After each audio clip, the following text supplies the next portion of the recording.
evening. This is the I-24 News Evening Edition. I'm Lucia Arish, and these are the headlines. Western powers and Iran prepare for a crucial meeting tomorrow in Geneva. Can they reach a deal on Iran's nuclear program? Anarchy in Syria, car bombs, kidnapping, and chaos. 3 abducted Red Cross workers released, efforts underway to free other 3. And how drones, unmanned aerial vehicles are becoming big business.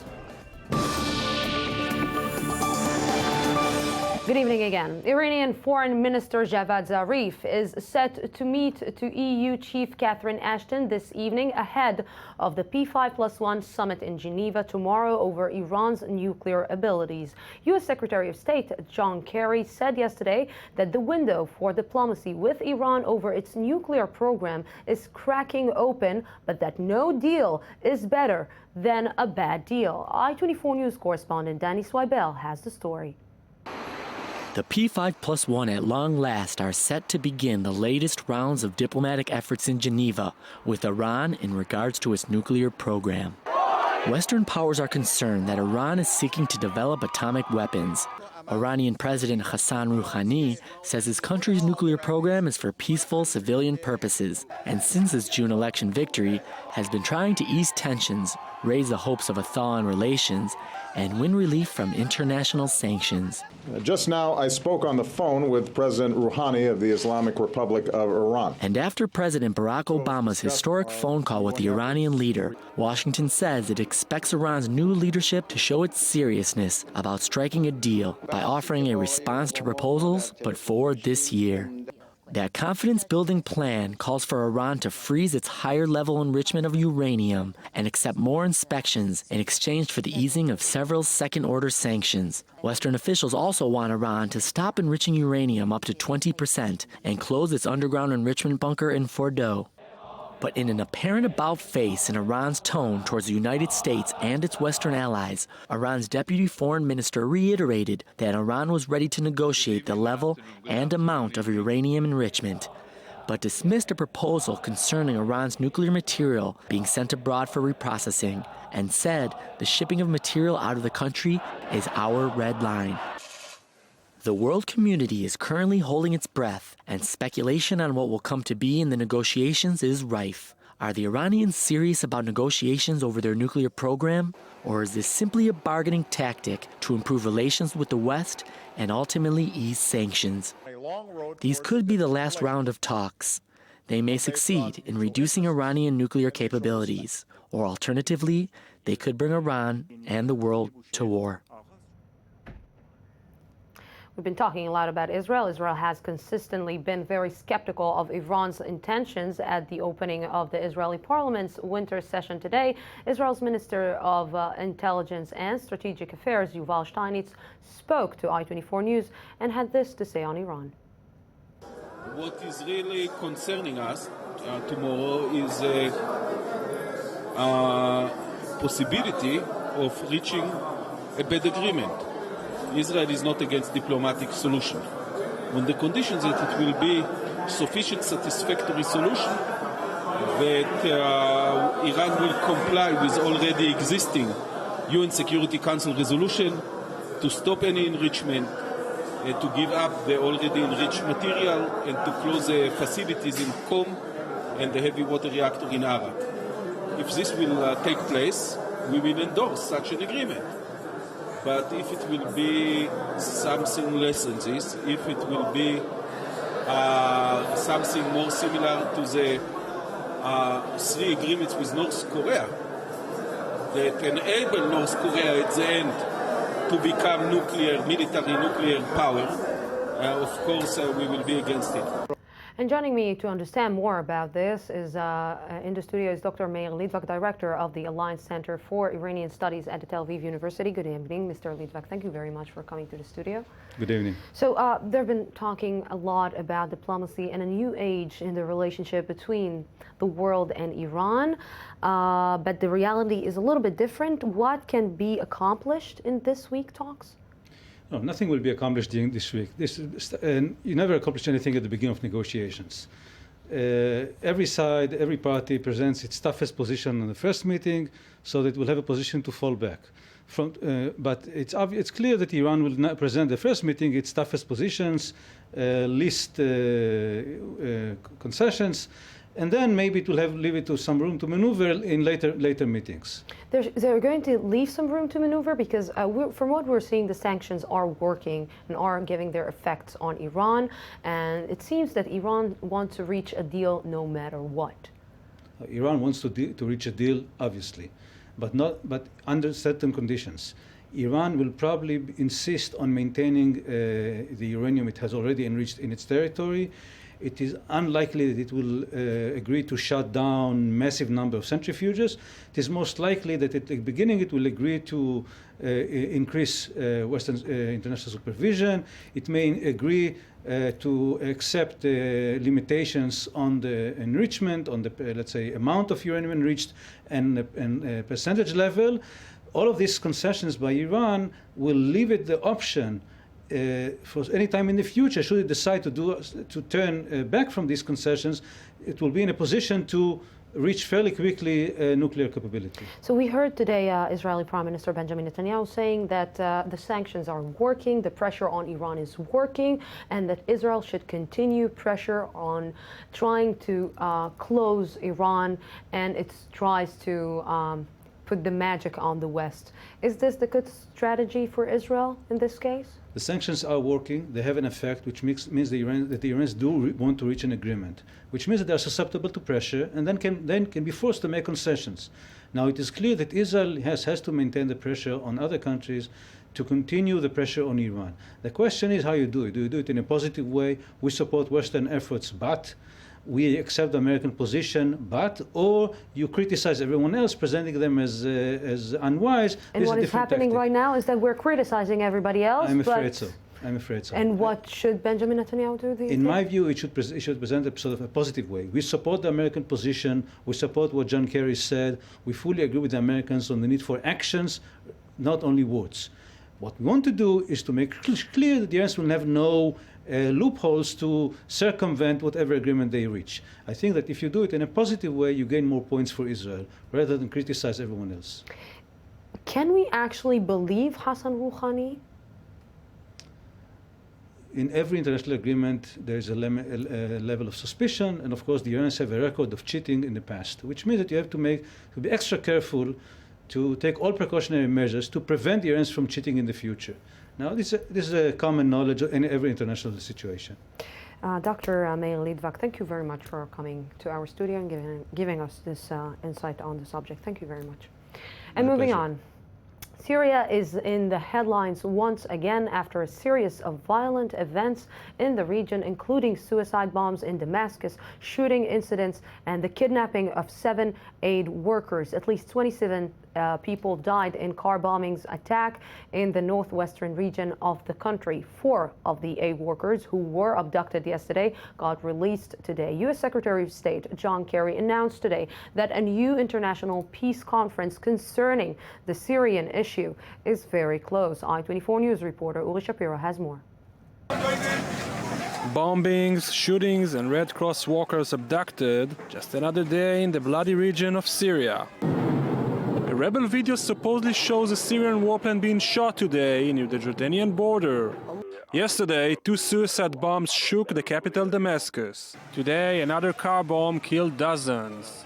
But the story that perhaps concerns the West the most at the moment is the kidnapping of 6 Red Cross aid workers and 1 Syrian volunteer yesterday in northwest Syria. The International Committee of the Red Cross acknowledged the abduction. Incidents such as these potentially undermine our capacity to assist those who need us most, said head of the ICRC delegation in Syria yesterday. We are not, for the time being, suspending our work. We continue to work with the Syrian Arab Red Crescent. We work in the field of food and water and other humanitarian issues to support the people, and we are committed to continue that.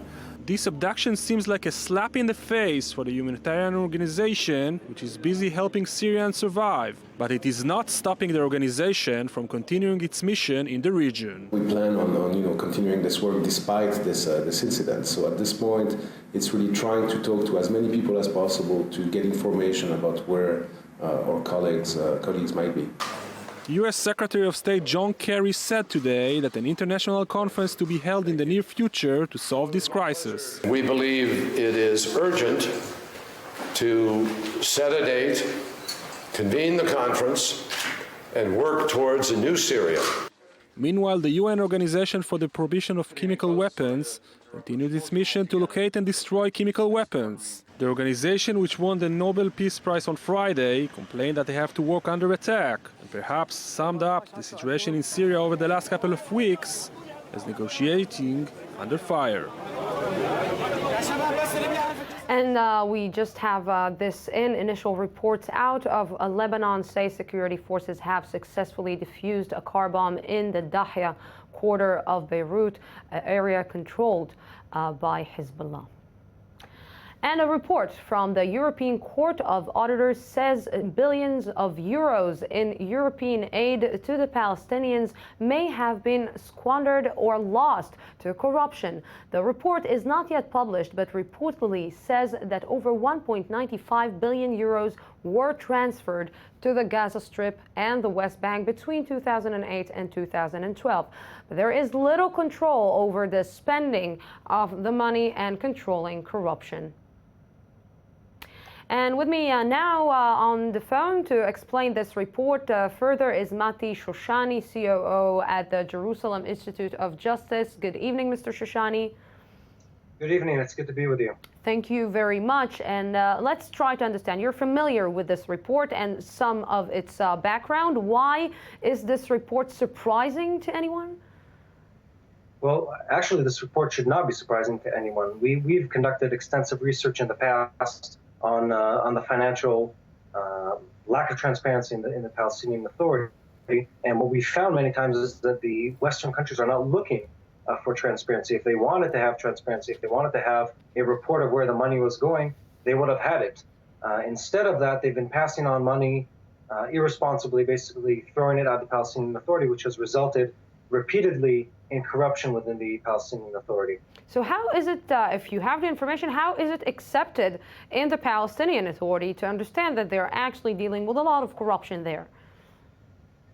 Well, I don't know. I can't speak for the Palestinian Authority. What I do know is that it's very widespread. In fact, if you look back, let's a few years back, Arafat, when he died, left a fortune behind, over $1 billion. It's reported that Abu Mazen's personal fortune is worth over $100 million. His sons, as reported, are worth in the millions of dollars. Mohammed Dakhlan was a high-ranking officer there, quit, he claims, because he exposed financial corruption in the Palestinian Investment Fund, where $1.3 billion went missing out of $2 billion.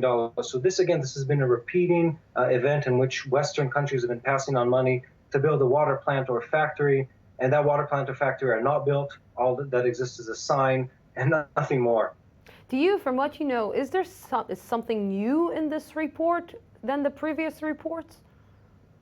Well, I think it's interesting to note that this is the EU report, or criticizing the EU. This isn't an external body, so they've known all along. For once, they've decided to make a comment about this. They've decided to do something in response to the fact that the money is just disappearing again and again, which, according to our reports, results in human rights violations of the Palestinian Authority, because it's not being used to promote any kind of democratic lifestyle or governance within the PA. Yes, unfortunately, like we're saying. Thank you very much, Mati Shoshani, for this.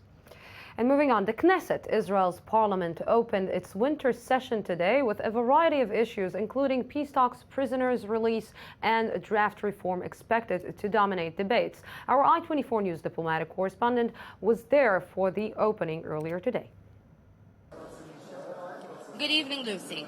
The Israeli parliament, the Knesset, convened today after 2.5 months of recess for what is expected to be a warm and stormy winter session with many political issues and lawmaking issues on the agenda, which will be interesting and are expected to provide us many headlines.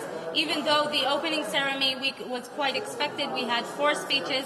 We started with the Knesset Speaker Yuli Edelstein, followed by the Israeli President Shimon Peres, followed by a policy statement from Israeli Prime Minister Benjamin Netanyahu, and it closed with a speech by his opponent, the head of the opposition, Sheli Yafimovich.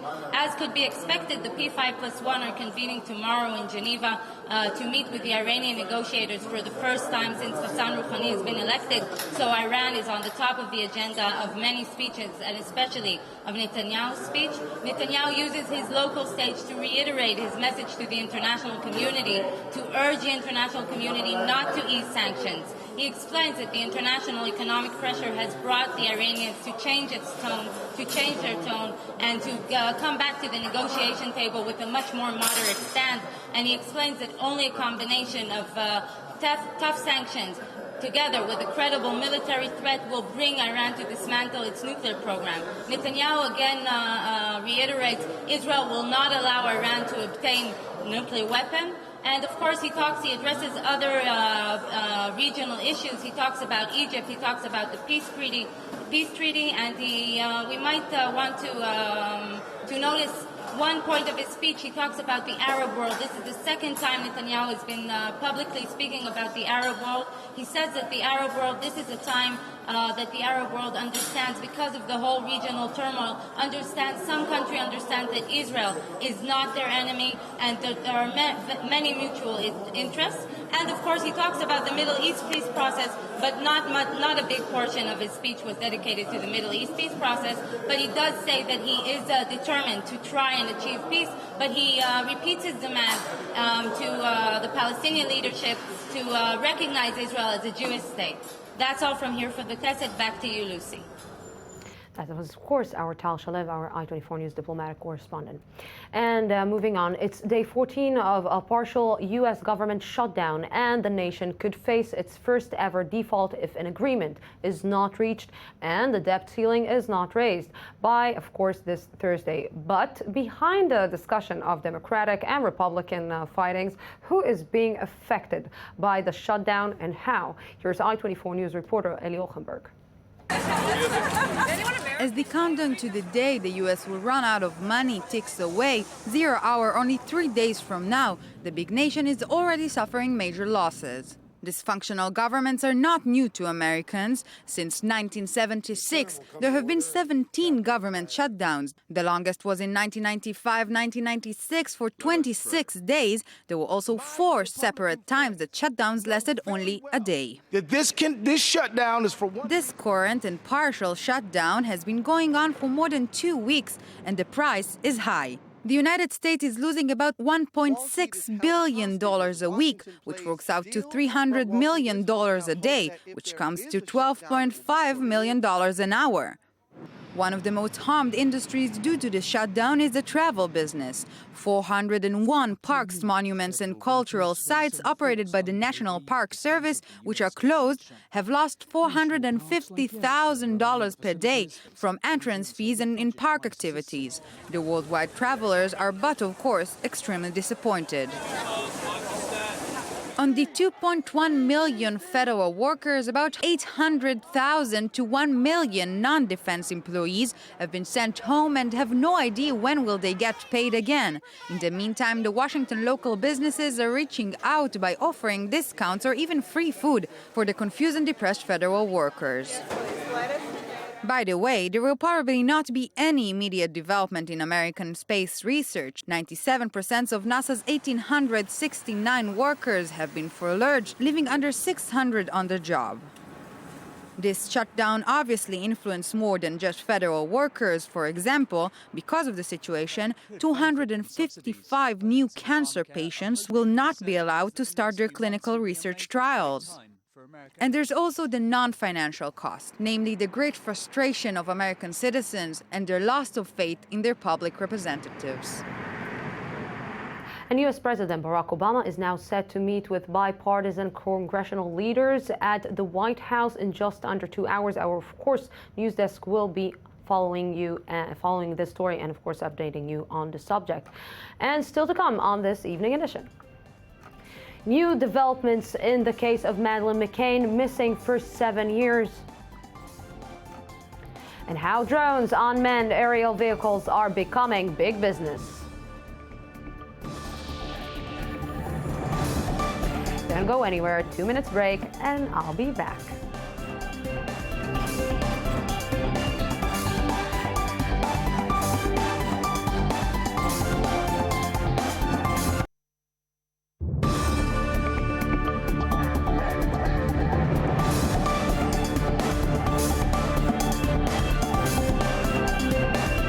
Welcome back.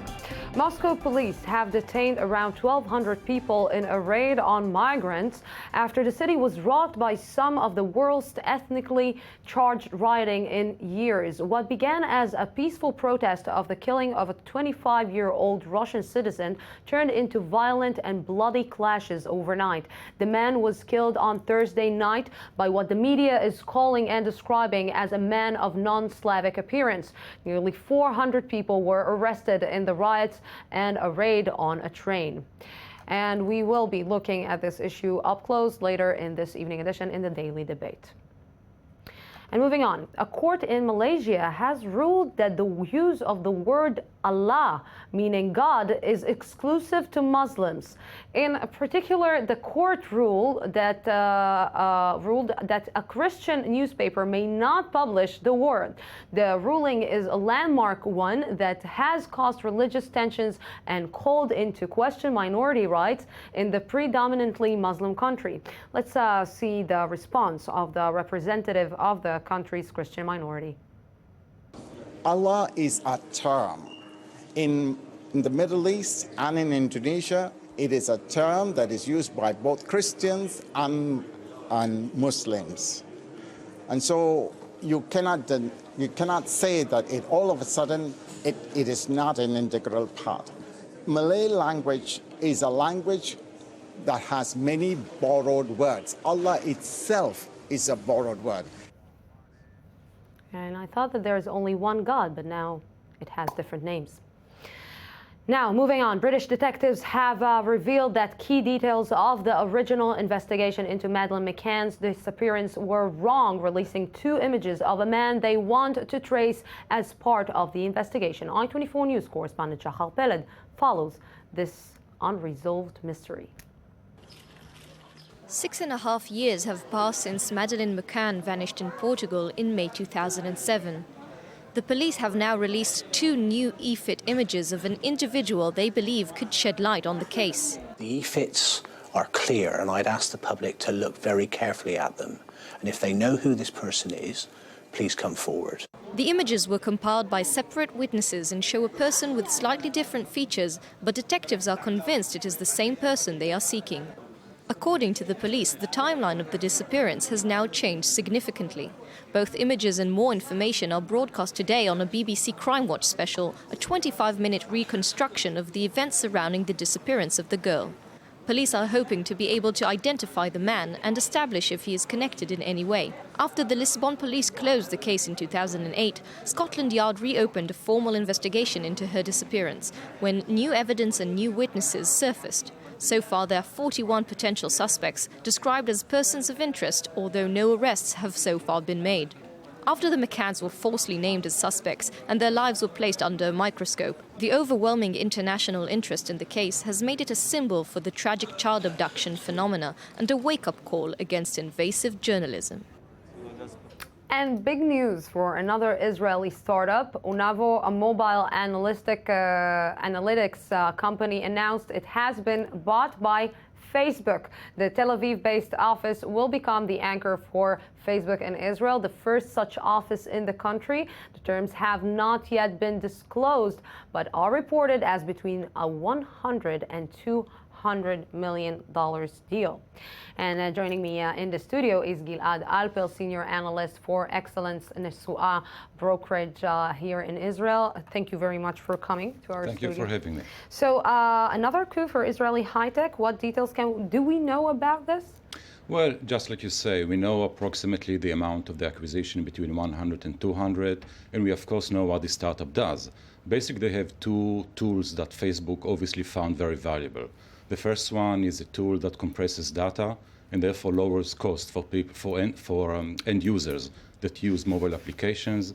The second tool is an analytics tool that tells you exactly how popular an application is.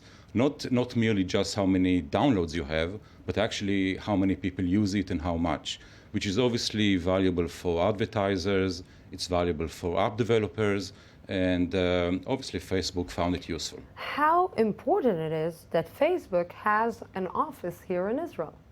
Well, it's a first. This is the third acquisition. And about time, I think. Yeah, of course. This is the third acquisition that Facebook does in Israel. But the first one where they actually leave the office here in Israel and actually build an entire development center around it. Now, the reason, there could be a couple of reasons why Facebook decided to do that now. Firstly, it could be that this company they acquired is just important enough for them to leave them here. And they also are going to keep the brand, by the way, of Onavo. So that's probably saying something. The second reason could be somewhat more interesting. Facebook reportedly missed a couple of transactions in the past when companies that Facebook was basically courting refused to be bought by it because they wanted to stay in Israel.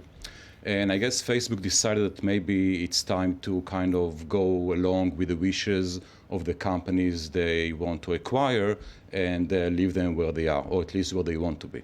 So we hear that it's a very big deal from what we just heard, estimated between $100 and $200 billion. Million dollars, I'm sorry. How is it going to affect the Israeli industry, if it is? Well, it's not big enough to impact... Or it's a good fortune only for them? No. This is excellent for Israel. This is excellent for the current account. It's an inflow of foreign exchange of US dollars in this case into Israel. It's great for the economy. Facebook is probably going to hire more people to join the development center. So it's very positive from that respect. It's not by itself big enough to have a real impact on the the national accounts of Israel right now, but it's big enough. What is interesting is that this is another indication that the Israeli tech universe is able to continuously come up with technologies, with applications that large US technology companies are finding valuable. And it's no coincidence that the Chinese have started to look around in Israel for interesting companies. Siemens has been doing it for a while. Nokia, when it was still a viable concern, so to speak, was doing it for a while. So it's just another very strong indication that Israeli startups are managing time after time to kind of pinpoint exactly what the needs are of large US companies and develop technologies that are good enough to be acquired. Recently, there was another startup with Waze, the GPS company, and Right. You're talking about a lot of applications that Israel is actually managing to get outside, applications and technology. What do you think is so special about does the Israeli find that other countries cannot actually put the step on? Well, that's a fantastic question. I know that Singapore is actually spending a lot of money in trying to figure out what it is that we have and they don't. I guess it's a combination of a few factors. Firstly, this is also the case with the company that was acquired by Facebook. The co-founder are ex-military intelligence personnel. So they're getting a lot of experience from serving in the army in units that at least in some vague technological respect or correspond to the private market technology sector. Another factors are probably more related to culture. Culture in Israel, people are willing to take risks, take chances, work very hard. There's obviously a lot of entrepreneurial spirit in Israel. And apparently we have it more than in other countries, which is why Israel is apparently the largest center of startups outside of the US, outside of the West Coast, actually. Gilad Alper, I hope that you will come again and bring us some more good news about things like that. Thank you very much. I hope so too. Thank you very much for this. And moving on, the 2013 Nobel Prize announcement came to a close today with the Nobel in Economics. Americans Lars Peter Hansen, Ingu Afame, and Robert Shiller won today for their work on spotting trends in markets. Shiller, one of the most prominent economists in the world today, predicted the expiry beneficiary of the 2000 stock bubble and the housing bubble of 2007. Fama coined the efficient market theory and is considered the father of modern finance theory. And Peter Hansen is best known for his macroeconomic analysis of financial institutions and their economic impact. A lot of economic. The industry of unmanned air vehicles or drones is a key one in Israel's military invention. The drone industry has also successfully been transplanted to the civilian sector. Daniel Roth from Our Economic magazine explains. The rise of the use of unmanned aerial vehicles, UAVs, or drones as a weapon of war over the last decade is controversial to say the least. Nevertheless, the industry is growing into the civilian sector. Commercial use drones took center stage at the Paris Air Show, and as the advances in drone technology are rushing forward, demand is rising. The industry is experiencing a shift. Business is going great. What's really exciting right now is the industry is changing. It's going from a predominantly military market to opening up for other market segments. The potential non-military uses are many. Everything from crop dusting to search and rescue, and highway patrol to tracking people down. And some solar technologies are making the idea of drones powered by the sun instead of fossil fuels a distinct possibility. We're seeing incredible advances in agriculture, public safety, and industrial applications. Israel is widely seen as a world leader in the development of drones. One report notes that Israel exported more than $4.5 billion worth of drone equipment, operating systems, and weapons between 2005 and 2012, compared to under $3 billion exported by the U.S. during the same period. Some analysts suggest that the military technology that got a kickstart in Israel's 1982 war in Lebanon could replace pilots in Israel's Air Force over the next 50 years. There are predictions that global spending on drone technology for military use could rise from around $6.6 billion in 2013 to $11.5 billion in 2022. The plain fact is that this technology is here to stay, and its use in theatres of conflict is a reality with which the world must now contend. As well, some estimates suggest that the industry, when accounting for the potential growth in civilian drone use, could be worth between $55 and $62 billion per year by 2020. Lobby groups such as the Association for Unmanned Vehicle Systems International suggest that the industry could be worth up to 100,000 jobs in the U.S. alone by 2025. But fears abound. From unknowns about filling civilian air travel space with the UAVs to the loss of privacy that many fear with constant surveillance vehicles surrounding them. These are just a few of the obstacles the drone industry has to tackle. Added to this, the number of civilian casualties due to drone use in military conflicts are unknown because much of the information is classified. When asked about drones, official answers often lack specifics. I'm not in a position to discuss specific intelligence, but we believe that this threat is significant and we are taking it seriously for that reason. According to the London-based Bureau of Investigative Journalism, the number of civilian casualties in Pakistan alone has reached at minimum around 400 and could go as high as over 800 since 2004. Though the UAV industry is on the rise, between civilian casualties, U.S. military targets that include U.S. citizens, and the disquiet felt at the thought of drones flying overhead, a number of questions remain for the burgeoning business. And although I don't look like somebody who does don't love sport, but joining me right now is somebody that I love very much, is our I-24 News sport anchor, Jonathan Regev. And eventually you will love sports also. And eventually I will love sports also.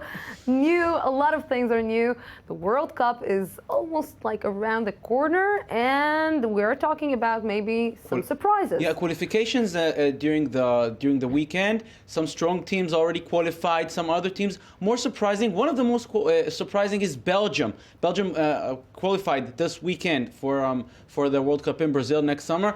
Belgium, a very, very refreshing team in this qualifications. They were an empire in European standards back in the 80s and 90s. They made it to 6 consecutive World Cups between 1982 and 2002. Then the last decade was not so good, but these last years they've been very, very good with a powerful striker as Romelu Lukaku. We're seeing him here. He scored twice in Croatia. They traveled to Croatia, a very, very difficult game, and they knew a tie would be enough. What would most teams do? They would just try to defend well, take the point. Not Belgium. They came to win, and they won 2-1, and they're going to be in Brazil next year at the World Cup, and it's going to be very, a bit surprising, and they're going to be a very interesting team to watch in Brazil because they were very, very strong in the qualifiers. More interesting teams that we should look and follow? Another team that assured their place in the World Cup this past weekend is Germany. Germany, always strong. Let's remember the past 3 World Cups, they made it at least to the semifinals. They didn't win the trophy since 1990, but they're very, very strong.